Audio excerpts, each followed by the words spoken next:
Allez, debout, bon courage si vous êtes déjà en plein taf, je pense bien à vous, motivé si vous partez bosser, c'est le 6-9 de l'été, puis bonnes vacances à ceux qui sont en train de se réveiller. On va se faire Môme et le nouveau Metcon là juste après l'actu. A tout de suite, 8h30.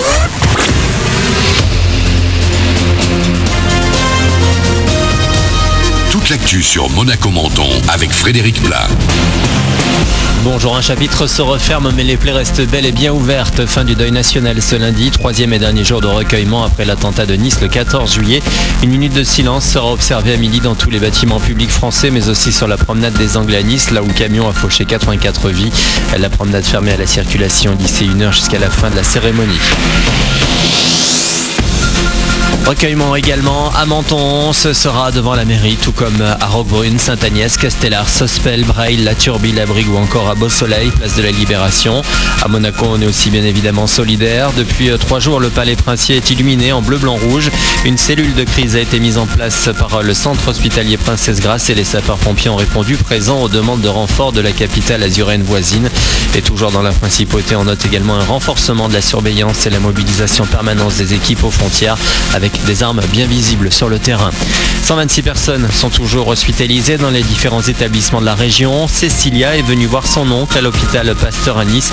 Il est passé sous le camion, il s'en sort avec une blessure au pied. Je pense qu'il est choqué, il doit pas vraiment réaliser en fait ce qui vient de se passer. Il a des images qui lui reviennent parce que forcément il a vu les gens pousser comme un jeu de bowling en fait, comme des quilles. Il a vu les gens morts autour de lui, donc je pense que c'est un traumatisme à vie. Mais pour le moment, il en parle, je dirais pas avec le sourire, mais ouais, il doit pas réaliser, je pense. Les infirmières, les aides-soignantes sont super cool, elles font rire, elles détendent vraiment l'atmosphère. Et du côté de l'enquête, 6 personnes, 6 complices présumés sont entendus dans les locaux de l'antiterrorisme près de Paris aujourd'hui.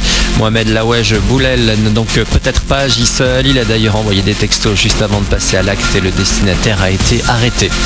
Dans l'actu, également un petit peu de sport. Après l'anniversaire du joueur de foot monégasque Benjamin Mendy, 22 ans, c'est la reprise de l'entraînement ce matin pour le club, toujours en stage. Les joueurs ne rentreront dans la principauté que demain après avoir affronté en amical le Zénith Saint-Pétersbourg. Puis ce sera repos mercredi avant de vous retrouver pour un entraînement public jeudi matin dès 9h30 à La Turbie. En tennis, les Bleus se sont qualifiés hier pour les demi-finales de la Coupe Davis en sortant la République tchèque. Ils affronteront la Croatie en septembre pour une place en finale. Qualification également de Monaco avec Benjamin Belleret face à Youssef Ossam, égyptien, en 4-7. Enfin, un mot de météo pour finir avec un beau ciel bleu pour commencer la semaine jusqu'à 31 degrés au plus fort. 21 de relevé tout à l'heure à Monaco, 21 également, mais cette fois dans l'eau au Larvoto. C'était la météo avec votre restaurant La Trégo, les pieds dans l'eau, port de plaisance de Cap d'Aille. Voilà pour votre actu. Bon début de journée à vous, bon réveil.